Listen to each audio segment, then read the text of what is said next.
You're listening to Redesigning Reality with Dylan Charles and Jeff Anthony.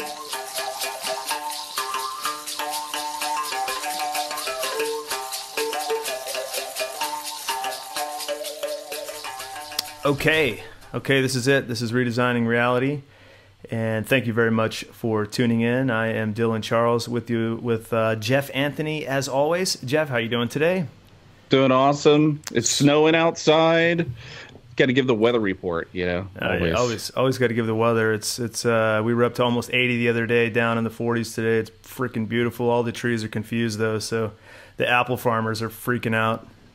Oh yeah, that's the same here. Like all these flowers started coming up last week, and now they're all like, "No, it's too cold." It's pretty hilarious. So we're excited. We have our first guest on today. Yeah, we do. We have our first guest, and today we are going to be talking with a personal friend of mine, someone I consider one of my most respected elders in this world. His name is Gary Cook.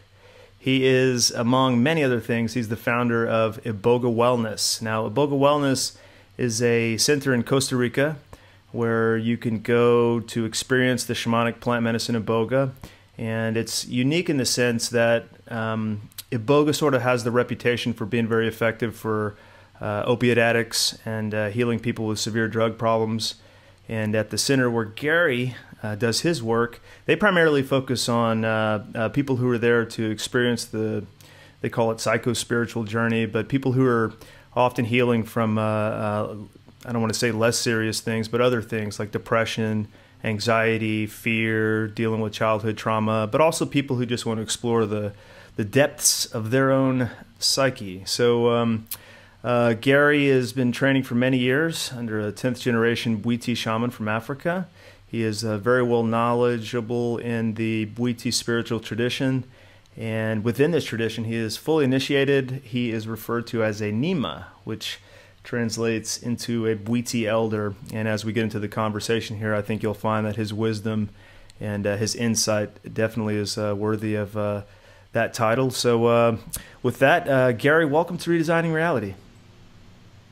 Thank you. It's a pleasure to be here. And to meet Jeff today, that's awesome. And Dylan, like you were saying, we go way back. Yeah. Way back. Yeah, good times. Gary, right now, he's was doing some work with Iboga up in Canada, and he's headed back to Costa Rica, where Iboga Wellness is. And by the way, Iboga Wellness, you can find that at ibogawellness.com. Highly recommend that you check it out. So let's get started here. Gary, is there anything you want to talk about? Maybe share some of your experiences and how you sort of manifested the amazing experience of Iboga into your life? Sure. Well, I guess throughout my life I was always interested in philosophy, and when I was a young kid, people would always tell me, you're too serious, you're supposed to be a kid, why are you asking these questions, When I was 11, I was just fascinated with fire. Asked everybody, what's fire made out of, I was just so drawn to it. And then, it led me through a life of, first of all, forming a family and, getting that done. And then ongoing, of course. And then, I had a point in my life, I think it was my mid-40s, where I just was uneasy about, not knowing why I was here and what my purpose was. And, I was successful, but I wasn't happy. And I just set off on this journey to discover what I was missing, basically, and led me on a lot of paths. In the meantime, my older son, Jeff, he got involved with drugs and opiates, and was in pretty rough shape one day when he came to my wife and I and asked us for help, finally. And then we were able to go with that. We started investigating Ibogaine at first, because there was a lot of information on the internet about ibogaine and its value with opiate addiction. But on my path through life, I got interested in shamanism about 7 or 8 years ago, and so I have experienced ayahuasca and Huachuma, San Pedro, several times. So I looked at my son's problems with opiates as something that needed to be healed on 2 levels, on a physical level, but on a spiritual level or a psychological level or something like that. That there was more to it than just the physical side of it. And that led me to a place in Costa Rica called Iboga House. And there was a man from Africa there that was doing ceremonies, and he was willing to treat my son. And we signed up and went down there. I went with him. But I also went for me. I wanted to be with my son and support him through the process. But I still had all these questions. My 18-year search before that had not really come up with the answer for me. I knew I was getting steps along the way, but I wanted to find out for myself. And when I experienced Iboga, all the questions were answered finally. And I knew confidently that I wasn't just my mind tricking me or something like that, that I just knew on such a deep level that I had found something that I've been looking for a long time. So that's kind of how I got going with it. Yeah. So when you went down there initially to Iboga House with your son, did you partake in the medicine the first time, or was it the kind of thing that you let him have that experience and opportunity, or was it something that you just jumped right into? Yeah, the timing of it was initially they started working right away with my son and getting him out of his withdrawal. Because it's one of the really fascinating things about Iboga with opiate addiction, it will take away the majority of the withdrawal that addicts feel, withdrawing, and that's really their terror, is the facing that withdrawal. So that part of it is really remarkable, but still more needs to be done. The underlying causes need to be discovered, and that's what I see as the most amazing thing about Iboga, is that you can discover things, you can find out the truth about them.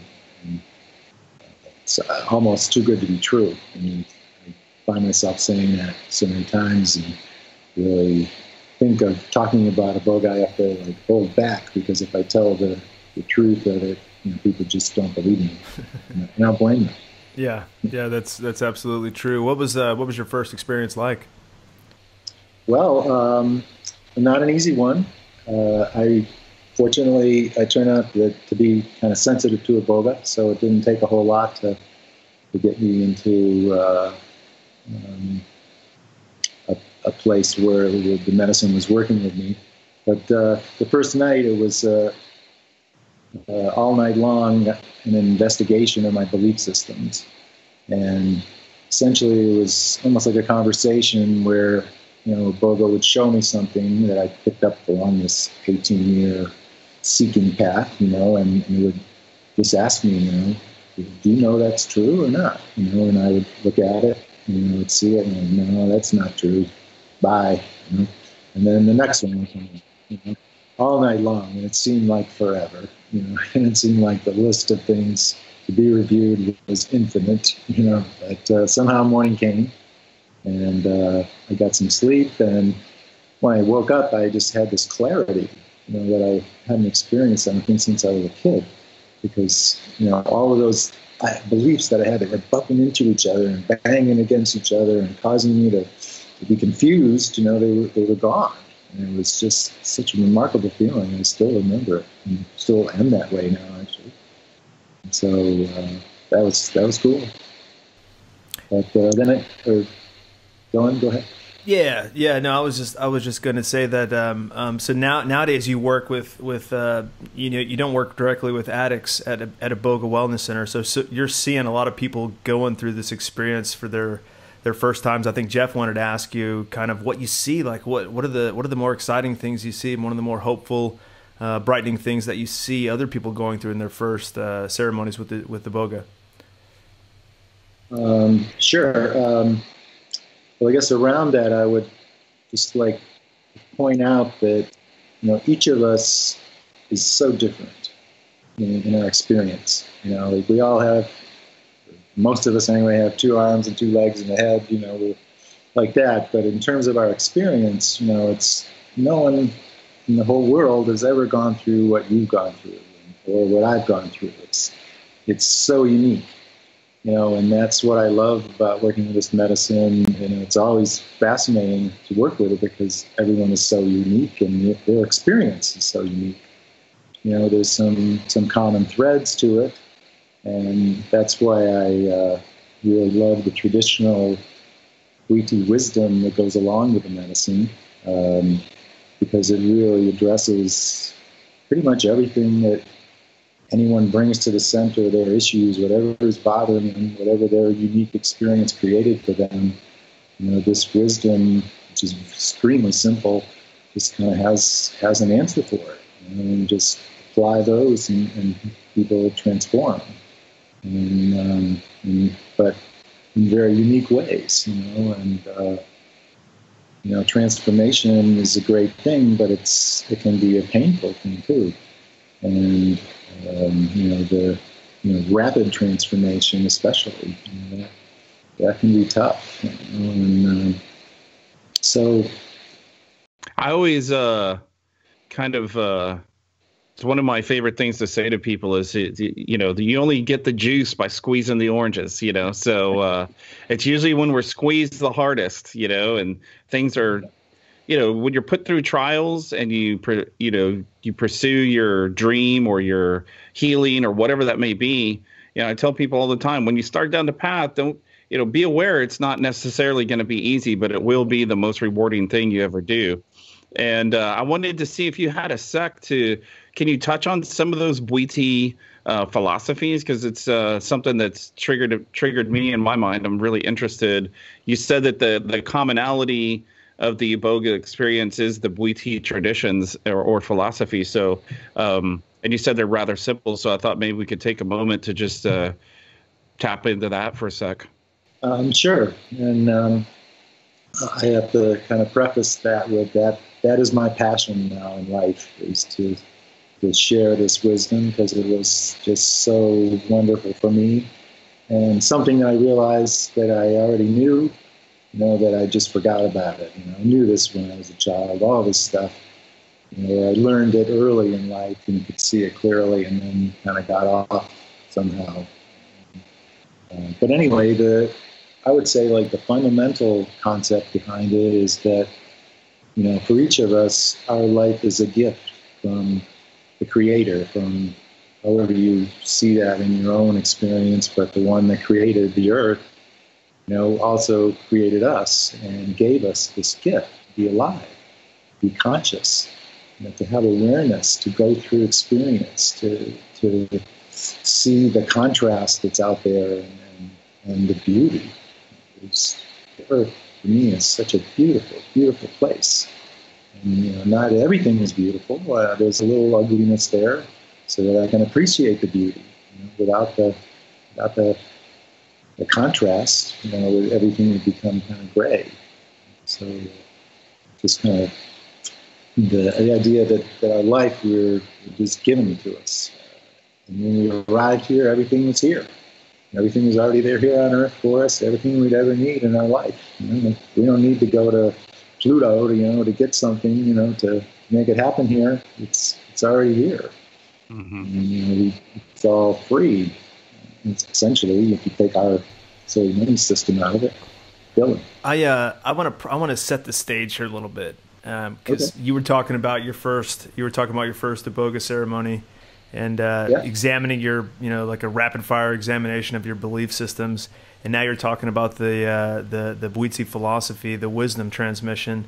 And so to kind of set the stage here, the first time I went into ceremony, it was nothing like I had ever imagined. And you don't eat for just the afternoon. You have a late lunch, and then you take the rest of the day off relaxing. And then everyone gathers around 9 o'clock at night, and you sit around an unlit fire, and you put on Bwiti music. And if you listen to our podcast, you'll know that at the beginning and the end of our podcast, we use a Bwiti track named Ngongo. Quite a fascinating, eclectic sounding type of music for sure. But what's really amazing to me and really unique about Iboga ceremonies, properly conducted Bwiti Iboga ceremonies, is you don't just jump right into taking Iboga. And everybody sits around in a circle around a fire. Typically the fire is unlit at the beginning when you're hearing the music. And what happens is you start off with a conversation. And this conversation is about life. It's about the spiritual tradition of Bwiti, and it's about life. And so this is how this wisdom is transmitted to participants. So you'll talk for an hour and a half or so, and then people will start taking the Iboga, or actually you'll light the fire first, and the fire is a big part of it. We can maybe get into that in a little bit. But over the course of the next 2 to 3 hours, as the medicine slowly starts to sink into people and things start to get a little weird and you start to see tracers and stuff, there's this long sort of open-ended conversation about life. And I find that to be just so inspiring, the tone of it, the depth of it, the meaning of it, but also the simplicity of it. And right. So yeah, tell us more about like what the Bwiti tradition or the philosophy in it.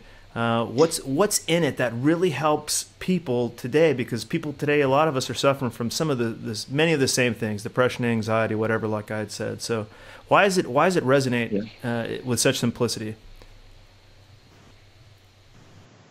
Well, I guess, like I said before, for me it was sort of I was hearing these words said around the fire, and then it kind of triggered me back to earlier in my life, a lot of it in my childhood, where I knew that, I knew that my life was a gift, but I sort of forgot about it. I started listening to everybody else and what their opinions were and how they viewed the world, and started to put that in front of the way I actually experienced it.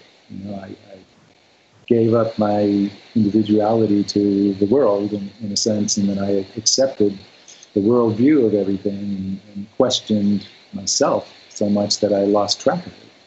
And for me, it was kind of an experience of coming back to to remembering it. And a lot of times when we're talking around the fire, I'll say to people, like, I don't expect you to believe me on this. I'm not, this isn't about you just taking my word for it. I'm telling you now because it helps to bring these ideas into your consciousness, so the medicine can work on it. But this isn't just about me telling you something and you going away with it. The medicine is going to show you the same things. So, don't trust me. Validate it yourself. But what I find so cool is that everyone sees the same things.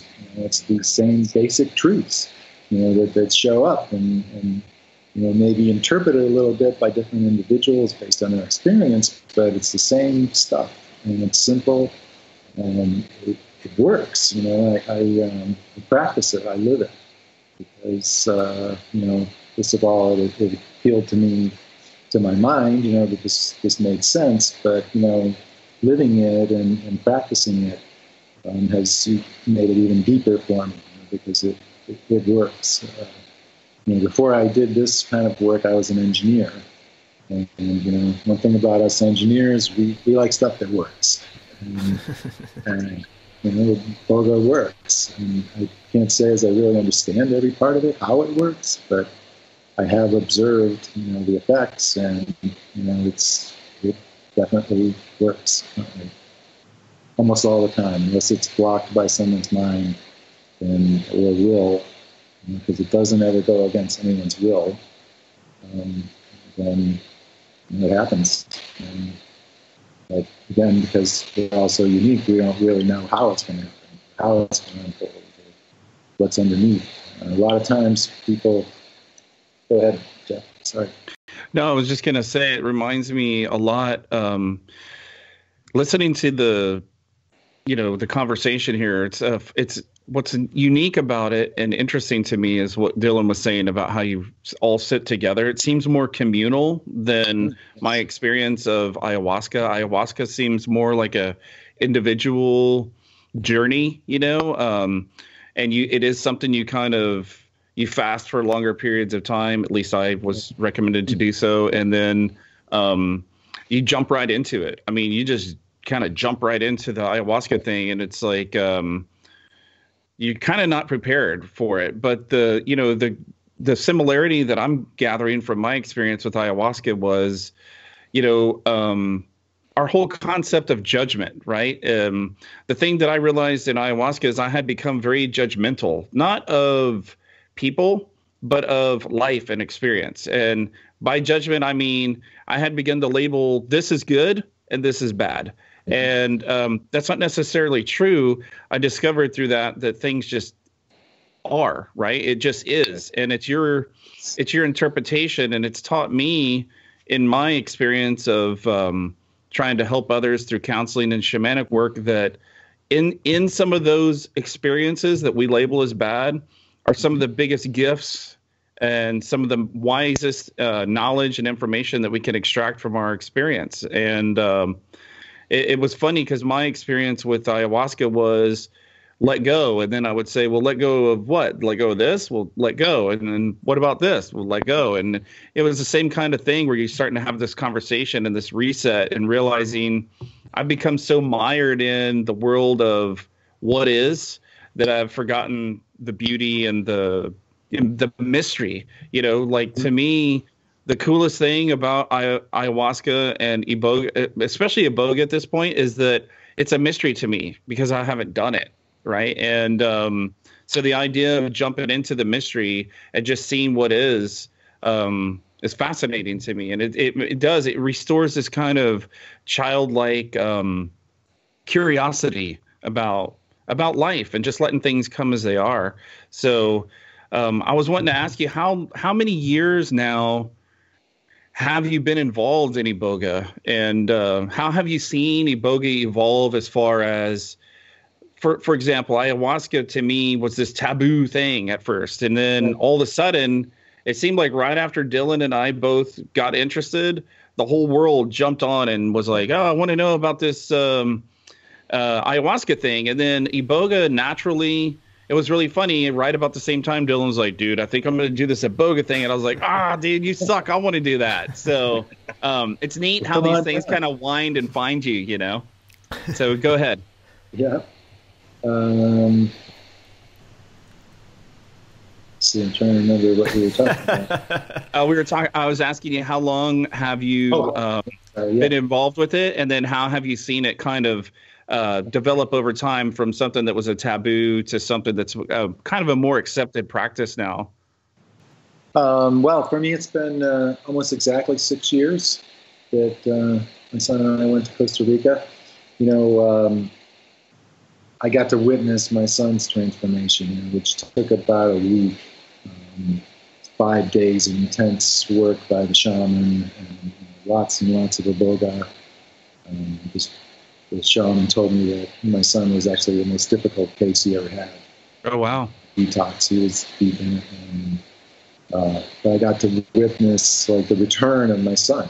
Of course, we talked somewhat. We had a terrible relationship, but we talked past the ketchup or something. There wasn't too much beyond that. And then all of a sudden, my son was back. I got to witness that, and it was really inspiring. But I also, had my own experience. It was wonderful for me too. And there were other guests that were there at the facility at that time, and they had different problems. But all their problems were addressed and shown to them, and they got the information about what was going on. And so it took about a week or so, and then I didn't want to do anything else after that except work with this medicine. And I went through about a 6-month training program, and then it was the first person, along with my other buddy Brad. We graduated together, but we were the first to ever complete the training program. And they didn't tell us that 17 people before us tried and didn't make it. Oh, wow. And did y'all do that in Costa Rica, or did you actually travel to Africa to train, or? Well, we did the training in Costa Rica, and we were kind of graduated, I guess, as to be providers, after about 6 months after that, in August of 2012. And then, my friend Brad and I, we started to do the ceremonies without our teacher there. He went back to Africa, and we stayed and ran the place. And I remember at first it was kind of like, oh, geez, is this going to work? Sean's not here. But it worked just perfect. And right. I knew for sure that it was the medicine, and not so much any person, and just the spirit of the Iboga. It's a really intelligent spirit. So did that for a while, and I got the chance to go to Gabon, to where Iboga grows natively, and where long ago the people discovered it and really kept it a secret, from what I understand, up until maybe the middle of last century. The guy that I learned from, kind of brought the medicine over to the West. Lived in the United States and Costa Rica for about 15 years, and had a lot to do with introducing, the medicine over here. So went to Africa and was initiated into the tribe, and way out in the jungle. It took us 17 hours to drive there on dirt roads. And that was a wild experience. And kept doing ceremonies at Iboga House with and without my teacher. And eventually, just after I had about 1.5 years of experience, I decided to start my own center, which is Iboga Wellness Center in Costa Rica. And been doing that ever since. It's really been the focus of my life. And it's kind of the timing. I've been to Africa 2 other times, so 3 times altogether, and through a couple of levels of initiation. It's really, you know how to start to describe those things. But they're deep, and I learned a whole lot. What I've seen there, I know a number of you guys, and a trip to Africa for me is definitely on my bucket list. It's going to happen within the next couple of years. But man, I've heard lots of stories. I have lots of friends that have been over there to the village in Gabon, and with you guys, and it really just it sounds like such a happy place. Now you're talking about a place that is way out in the jungle. There's, from what I understand, no running water, no electricity. Totally different code, if you will, for living. And all the photos I've seen, all the reports back, to the mainland here, just like the happiest batch of people you'll ever meet anywhere. And that's so remarkable, because I think the main message I've found in Iboga is there's the philosophy wrapped up and intertwined with it, but all of those points of the philosophy, they all aim to really help people to achieve that, most coveted jewel, happiness. Right. And so going back to the source, I mean, it's there, isn't it? Those people are happy, aren't they? Very happy people, Not everyone, not like they're immune from any of life's challenges. They have them, of course, but they.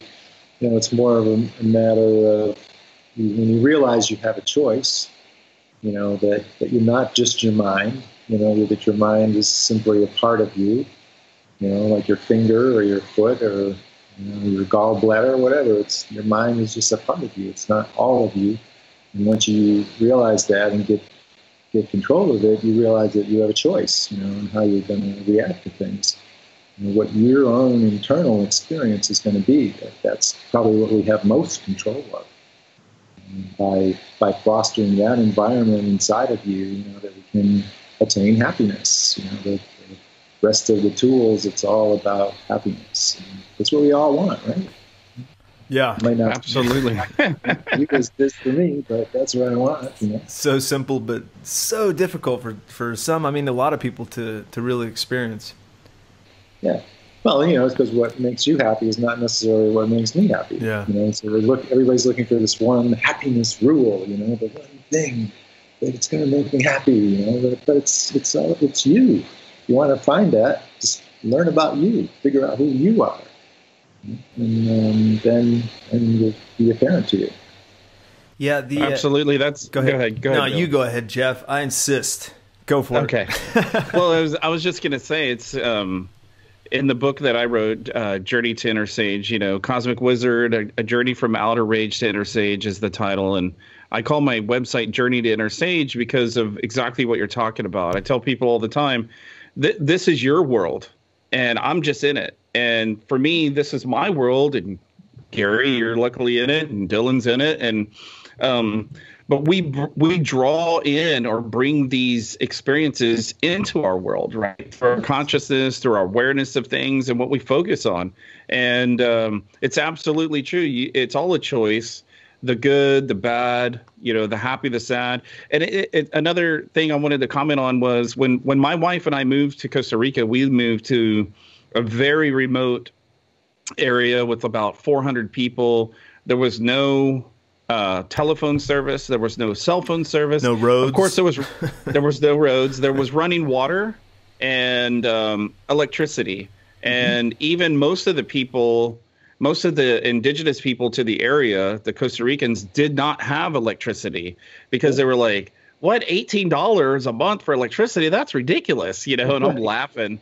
Yeah. So, but I will say this, before I moved there, I was in, the real estate game and training realtors and doing all this important thing. Well, what I perceive to be important. Right. And I had this little leash, this little leash with an antenna on it where everybody could call me and ask me questions all the time about every single little thing. And it was really awesome. And, we moved there in 2006 and we didn't get a home phone until 2010 because it took that long for the technology to catch up in the jungle there. And it was I found that our happiness levels improved and increased because we're just living, and we had no television. We weren't tapped into the news of the day. And we didn't care. The news of the day was, I got a flat tire today and it took me 4.5 hours to get it fixed. And, but it was an awesome experience because I met some new people. And anyway, it's really funny how when we simplify life and we kind of go back to our roots, that we're all primal. We all have that in us. And, that's the thing that drew me into shamanism. Shamanism wasn't about a belief system as much as it was about listening to the spirit of earth and the spirit of life and accepting those things for what they are. And then learning how to balance, because like you said, even there in that little village, bad things happen, man. I mean, that's just life. But inside of these things, I have to use a walker. I have to use a wheelchair. I've been through what other people would say bad things. And 23 years into this, people often ask me, well, what if you could do it all over? Would you not join the military and not have this happen? I'm like, no, I'd do the same thing because this made me who I am. It's all the experiences I've had. And Dylan and I were talking about that. It's the balance of the light and the dark that makes you a self-actualized whole person. And so I thought it was really interesting that you brought up the point of the no running water and the no electricity and 17 hours and all that stuff. And it made me start thinking, and I wanted to ask you this question. Right. So where is your center in Costa Rica? And what, like if people listening are interested in that kind of thing, what is the kind of travel plan and travel time? And I know you've tried to make this something way more in a Westerner's way. You've made it something way more easy, and you don't have to go down a 17-hour jungle trail. So it's pretty accessible. Yeah. Speak on that a little bit, because I'm curious where it's at. I'm obviously familiar with Costa Rica and stuff, but yeah, go ahead. Our center is not in Africa.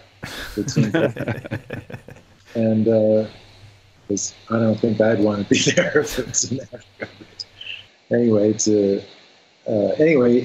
in Costa Rica, there's 2 international airports, San Jose and Liberia, and we're closer to Liberia, actually about 10 minutes from the airport. The center is on a 400-acre farm.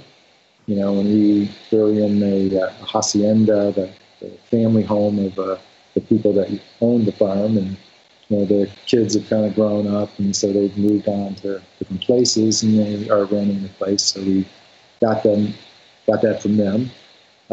Turns out to be a really ideal location. We got a swimming pool and these beautiful grounds with mango trees everywhere, and you know, it's really very nice. And you know, we do a lot to make sure people are comfortable, you know, through the experience. The day after you have the medicine, it's challenging in kind of a way that you don't understand until you get there, because it's gonna show you your life right in your face. And you know, there's a lot to be learned from that, but you know, sometimes the truth can hurt. You know, it's important for you to experience that. So you know, we do a lot to make sure people are comfortable, but we don't like people to think that they're coming for a vacation, because it's not a vacation. It's hard work. And the thing about it, though, is it's work that each of us only can do for ourselves. You know, like I can't do it for Dylan or for you, Jeff. I'm the only one that can do it. And, you know, for each of us, that's it. But when we do that work, somehow, and I can't really explain how, but it helps all of us. It helps every person, you know, because you know, on some level we're really one. You know, and we're each just having a different experience of that oneness. Yeah, like you had mentioned, like digging into your belief systems, like in your first journey. And man, I tell you, my first journey too, it was one of those things where you go from your normal everyday existence. You're dealing with all the things that you've got happening in your life, all the things that you think are important. You show up at this ceremony. It takes a tremendous amount of courage to dive into that space. And when you do, you go through the talk. It sets the tone. You get the feeling, and you really it turns the focus on yourself and brings your focus. Typically I found that I had been looking at the world from the perspective of outside in, and in the ceremony I started to realize, I started to flip that script, and was going from the inside out. And so then when we went into ceremony, I found that there was so many hang-ups, so many things that had just sort of gone wrong in my mind, so many things that I had misunderstood about myself along the way. And it was really sort of almost like a life review of my belief systems. And I felt like I was in a library, like where everything I had learned and experienced to that point had been cataloged and stored for me for review later. But nobody had ever taken me to the library. Nobody had ever invited me to go pull out some volumes from this shelf or that shelf and dust them off and see if the information was still any good or any valid, or if it needed to be updated and stuff. And so at Iboga Wellness, you guys are obviously dealing with a lot of people that are coming from, let's call it the rat race, for lack of a simple, lack of a better term. But so they come and they do one journey, and then later on in the week they do another journey. What do you find is different between that first experience and that second experience? That's a good question. Well, what we see for the most part is I would describe the first journey as more of a detoxing process. We all pick up things in the physical world, different things in the food and the water and the air, and the way we see it is that Iboga will do first what needs the most attention. Whatever's the most important thing to be done, that's what it'll work on. And for most people, that's detoxing, on a physical level, but more importantly, on a mental level. Like I described my own experience of revealing my beliefs. It was detoxing my mind. It was defragging my hard drive. It was going in there somehow. It's a great analogy. Yeah. And knowing, what stuff needed to go and what's, but it, it didn't do anything with me. It didn't interfere with me. It was just this shit that I picked up, and just let it go and loosened it up for me so that it could be released. And, yeah, and so then when you go into go ahead, Jeff. Actually, I was just gonna be funny, like I always try to do. So it's a mind enema, basically. You loosen up your shit and flush it out, and for sure. And then you were gonna say the second. Yes, so the first one's kind of like your detoxing, right, and flushing out crappy thoughts in your head. And then go ahead. What's the second one? Later in the week. Is once you're cleaner, you can go deeper into yourself. The way my teacher described it is that we're going into the spirit world, and let me just talk about that for a second. It's in the Bwiti tradition and most native traditions that I've ever looked at. There's this idea that there are two worlds that we exist in. We have the physical world and then a spiritual world. Another way I like to describe it is an inner world and an outer world. The outer world being the physical. And, we share this world, the physical part, and the inside, there's this other world. So there are ways to go between the worlds, they do overlap, and they're probably not really as distinct as we think, but that's how it appears to us as humans. And there are ways to go between the worlds, but the spirit world is really quite clean and pristine. And for us to go there, to get very deep into it, we've got to clean ourselves first. So the idea is that in the first ceremony is to get clean, the second one is to go deep. And a lot of people do. A lot of people go real deep. Even on the first one sometimes. If someone doesn't need that much detoxing, they'll go right in. I haven't really seen any way to determine that myself, whether that's going to happen or not, but it does. But generally, it's going to take a couple, and in the case of a lot of drugs being involved and things like that, then it may take even more than two to get to that place where you can go inside, but eventually it will come. The part of this, the study of life that the Bwiti and the medicine that will bring you to is we exist in both these worlds, and learning to kind of sort out, what's happening in one world and what's happening in the other. And, that the Creator gave us our senses to be able to do that.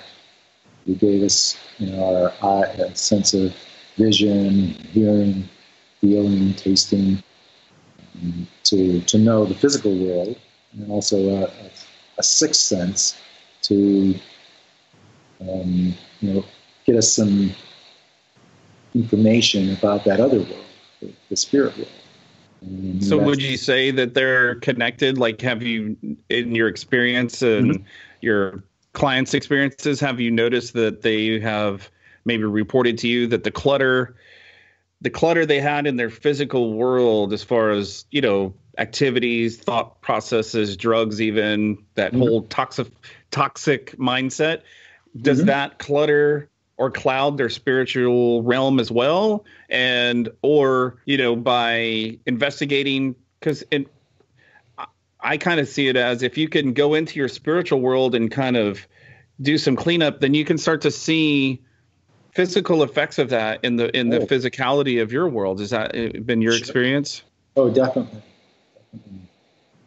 And I'm guessing the learning never stops, right? So the more you do Iboga, you just keep going deeper and deeper and deeper spiritually once you've, because I know you say you've been working with the medicine for 6 years. So you know, you're definitely way more experienced. You're the expert, which is why you're on the show. And so I'm asking, in your experience, has it just, I'm assuming the learning never ends, as it should be, even in this physical realm. The learning should never end. And no, and actually the people that I studied with in Africa, they said that, you know, there's no end to what you can learn.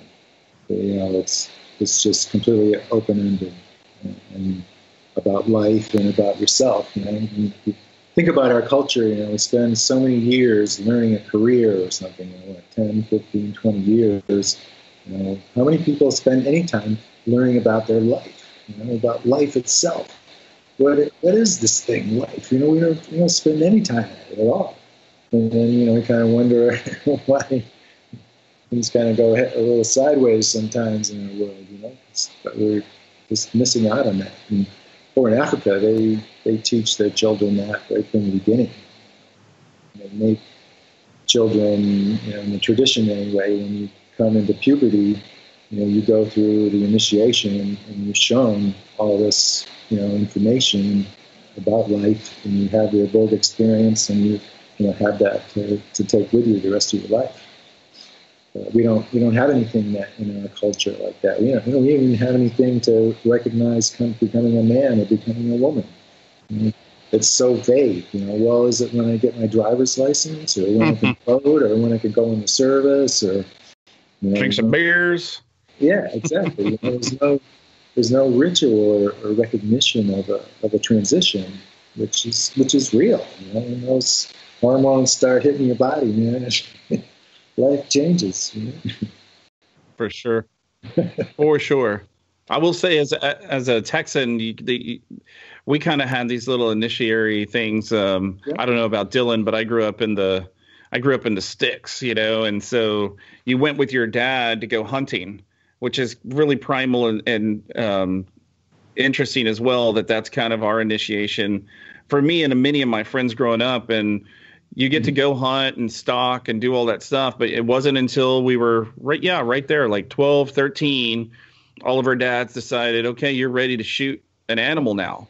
And we all shot guns at targets, you know, but it was like, it was at that age that it was like, okay, you're ready to take a life, basically. And I'll say it didn't sit well with me. And I was like, yeah, one and done. I'm not in with this old taking of life. But you're right. I mean, here in the States, we don't have this initiation into manhood or womanhood. And if we do, it's very convoluted. You know, a lot of times it's stuff that is violent or sexual. That Dylan and I have talked about, the over-sexualization and the over-violence that children are exposed to here.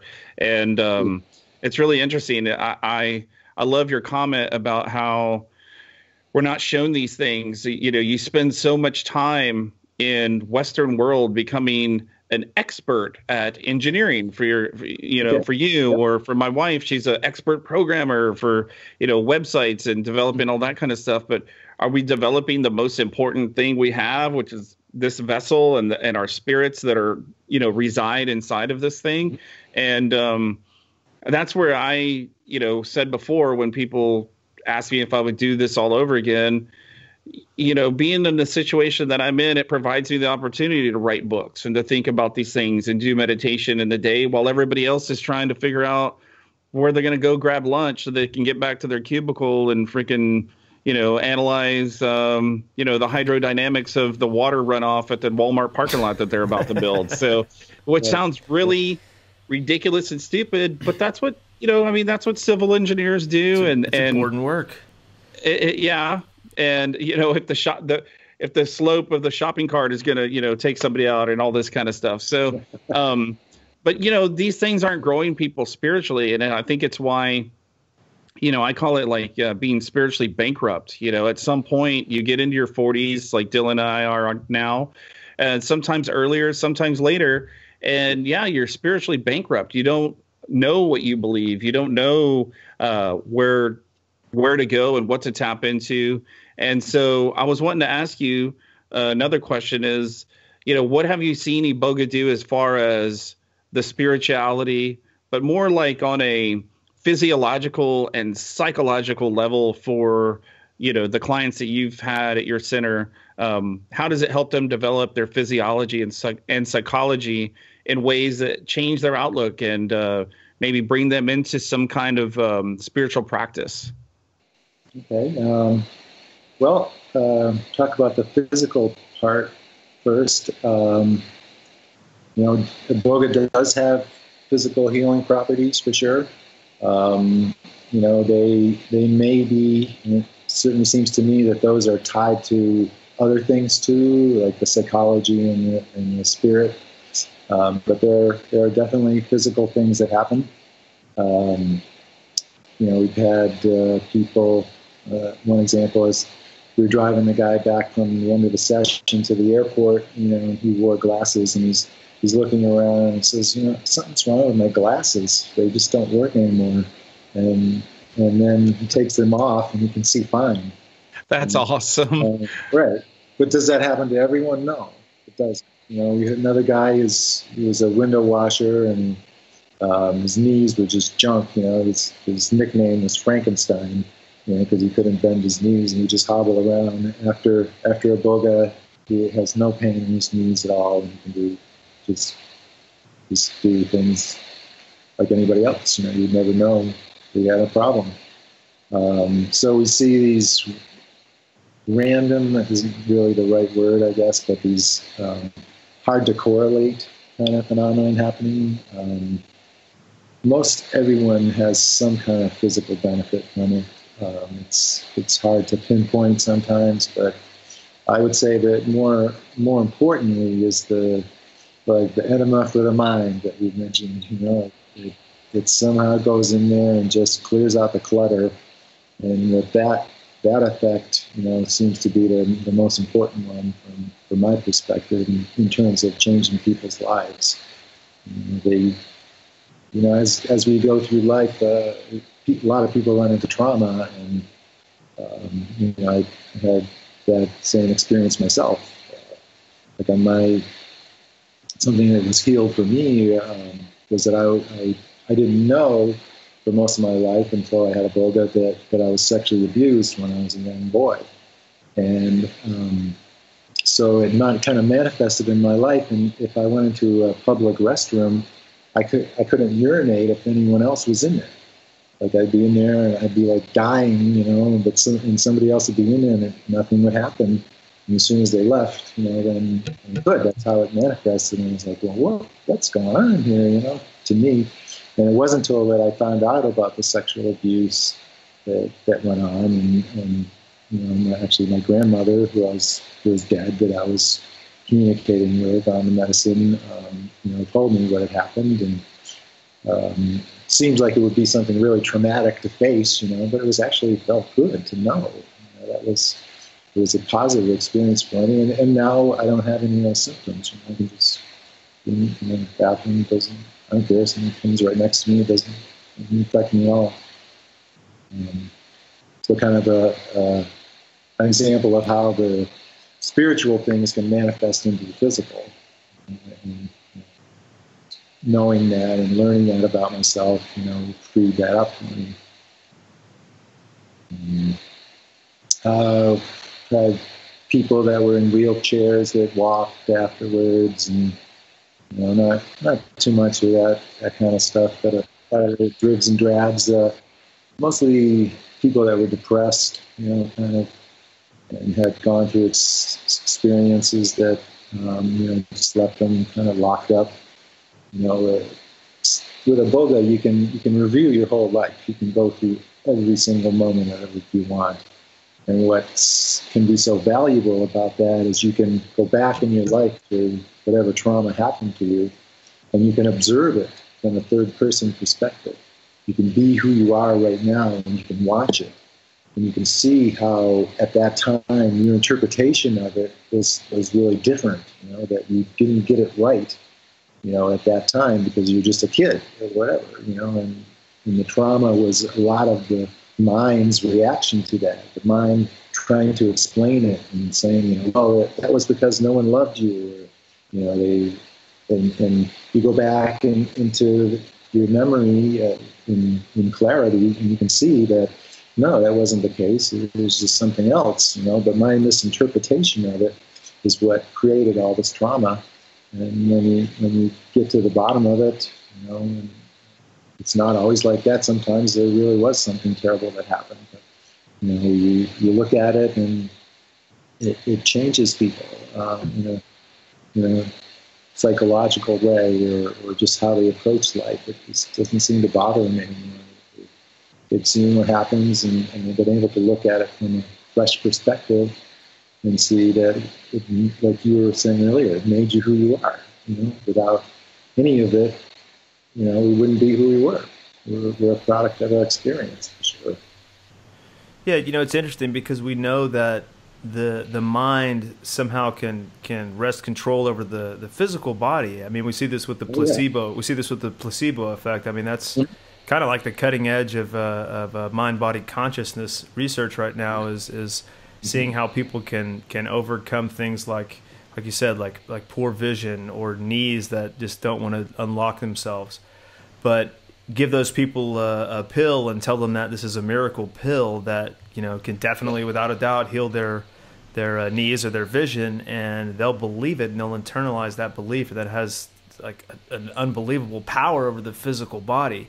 Now, like I wouldn't say from my experience that Iboga feels like a placebo at all. I mean, it's very much like you take it and you go straight to the source of where the problem is. So whether that's like in a sort of a life review moment where you go back into your own history and you see yourself at different stages and reliving traumatic or beautiful experiences, so you can actually see. I know I've had a couple of experiences on Iboga where it was very much like the spirit was like, okay, hey man, we need to work on this part of your body. We need to work on your knees, or we need to work on clearing out your mind. The medicine knew that I was going through a phase where I had been suffering from like candida, like really serious brain fog and whatnot. And not to get too deep into trip reports here, but I was like, okay, well let's go take a look at that. And I mean, it was absolutely bizarre, but I saw like essentially like a cleaning crew jump inside of my head and literally scrub the walls of the inside of my mind and scrubbed my brain clean. And I was like watching all this as if it was like a movie. And sure enough, like the next day is like a totally newfound clarity and just perspective on life, man. Super fascinating. Jeff, do you have another question, man? I do. I always have more questions, of course. Drop it, man. I guess something that I'm fascinated by, and I don't know, I kind of have an idea of what you may say here, but Dylan was recently actually talking about you. This was a couple weeks ago, and we weren't even really investigating the idea of bringing you on the show yet at that time. He was just excited that you were telling him about Canada opening up to Iboga centers, and that you were, thinking about jumping into the fray and being one of the first Iboga facilitators there in Canada. And the same kind of thing, like ayahuasca, you go down to Costa Rica or you go to Mexico or Belize or wherever these places are, that you can find these things. And yet here in the United States, where Dylan and I are of the opinion that this could help so many people, and kind of correct so many things beyond just drug addiction, beyond depression. To me, I know it's like you said, sometimes you feel like you can't really jump in or dive into the experience because you think people won't believe you. It seems almost too good to be true. But my opinion is, man, this can help you with anything and everything. Even if you perceive yourself as a successful, happy, well-adjusted person, there's something in there that it can even,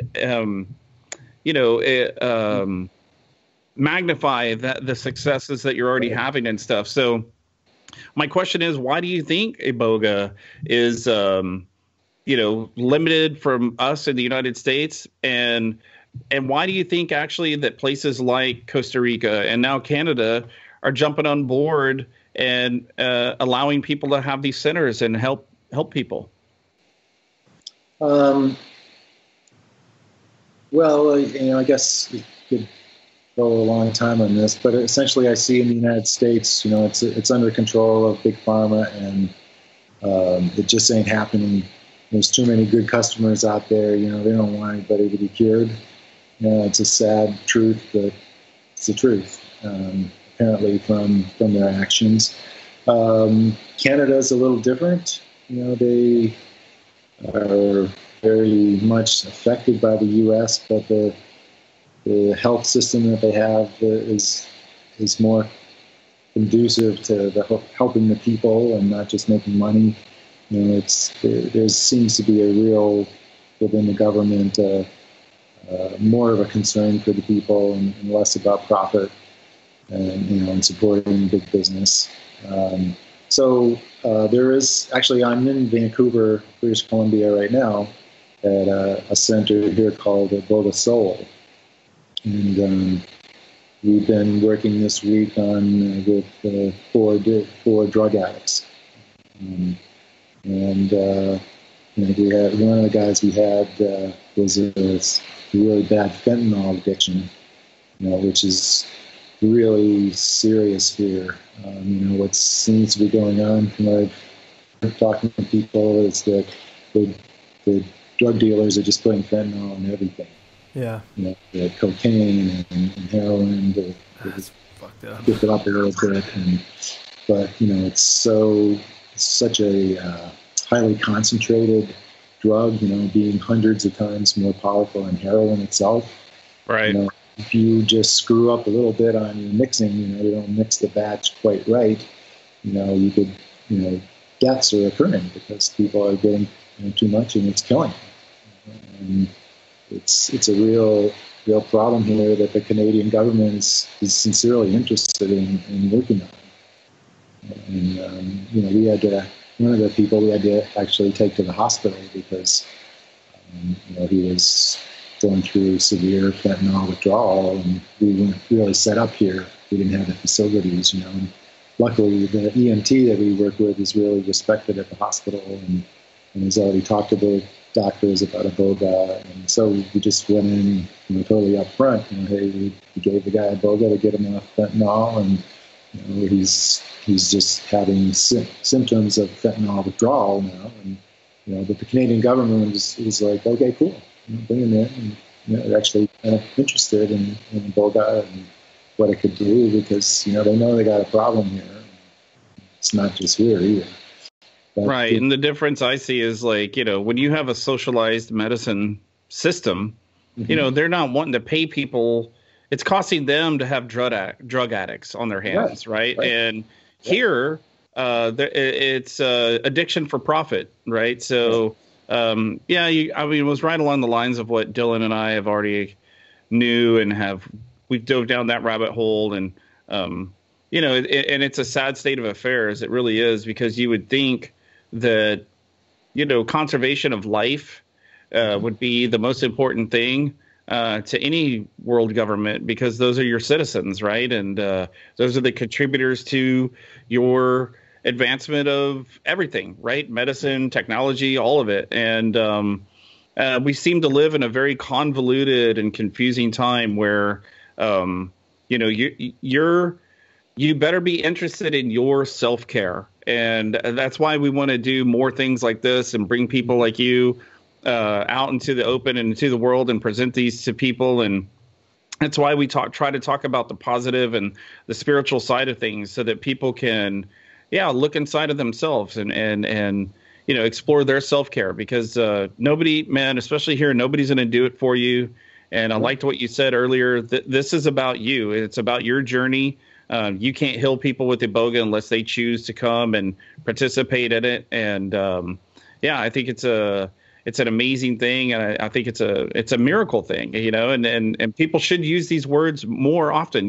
Magic and miracles do exist in our world, and it's not seeing as believing, it's believing as seen. And the more you believe, the more you will see these things unfold in your life. And yeah, I want to thank you for what you're doing and the work that you're providing for people, and coming on the show today. And man, it's just been awesome. And if there's anything else that we've kind of glossed over, or anything you want to add here, please at this time go ahead. And if there's any more information that you want to give too, that'd be amazing. Yeah, just, when you're talking about magic, I wanted to give an example about a magical thing that I saw happen. And it wasn't really the way I viewed magic before. Okay. But anyways, this is about my son, Jeff, who was an opiate addict. And, while he was going through that, that was the most terrible thing. Our family, there was shame around it. There was, all this lying and deception, and, it was just the worst thing, that could possibly happen, And then what happens when he, got himself clean and got through it all, that same experience, because now he's an Iboga provider, and he helps people. He loves to work with drug people because that was his background. That same experience now became an asset. Instead of being that terrible thing that went on, this ability to know what that was, to be able to have an addict come in and relate to him and say instantly, this guy knows what I'm going through. That was the same experience that created it, and it was before it was this ugly, ugly thing, and it became something beautiful. Wow. And that is the way kind of I look at magic now. Interesting. And it probably made it easier for you to forgive the whole situation because you realized, hey, which, by the way, Jeff is a great name for your son. I just want to throw that out there. But, it made you realize that this was on Jeff's path, right? He needed to be an addict to understand the mentality of the addict, to understand the physiology of an addict, to understand the mentality of the addict, and then to cure himself, because as all shamans believe, you must first heal yourself before you can heal others. And I think that's an amazing story. And yeah, when I was talking magic, I wasn't talking about pulling a rabbit out of my hat or a card trick or something. I was talking about the magic that you're talking about right there. And magic is a physical thing that you can see, and you can manifest it in your life as long as you have the belief that it'll unfold. So thank you for that. Yeah, man. Very cool. Guys, I'm going to wrap it up here. Gary, so many things that you said. I think we could spin off and do this again. And there's such depth to this. I mean, my original intention was to dive more into the Bwiti philosophy, man, and I don't even think we even slightly scratched the surface. And there is so much goodness to it. But let's pick this up and do this another time. Jeff, why don't you, Gary, thank you for joining us. Oh, my pleasure. Thank you for having me. Yeah, and Jeff, Gary, do you guys have a website that we could guide people to? That's Iboga Wellness. So Iboga is spelled Iboga, and wellness WELLNESS, .com, and that tells about what we do and how to get in contact with us if you're interested in it. This center I'm at right here in Canada is ibogasoul.ca. It's Iboga and the word soul and .ca. You can get a hold of them. And also, if you get a hold of us, we have other contact information too for like detoxing centers that people can go to. And so that's how you can get a hold of us. Cool. Well, thank you, Gary. We appreciate the work you're doing. And if anybody out there is curious, please go to those websites and do your own research too. I always encourage people, do your research, look into things, read some books, I know that's arcane now. I don't know. Download a Kindle, download a Kindle, whatever you do, go to Google. But as usual, you can find Dylan and I at redesigningsreality.com. Of course, our show is also available on YouTube. We have audio downloads on our website as well from Stitcher and all those good things. And look up Dylan at wakingtimes.com, and you can contact me at journeytoinnersage.com. And I think that's about it. We're also on Facebook and other outlets, but you guys know that. You can find us. We're everywhere. Everywhere. Jeff, thanks for that. Thank you for tuning in, and we're going to keep at this week after week until we get it dialed in. Always taking it up a notch, ultimately taking it to the next and highest level. So thanks for tuning in. We'll catch you next time. Peace. Yeah, peace.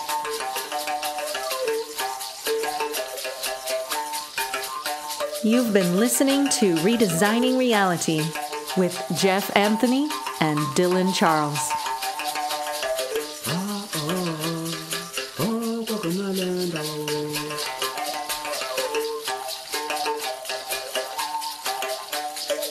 Mukabanya, mukabanya.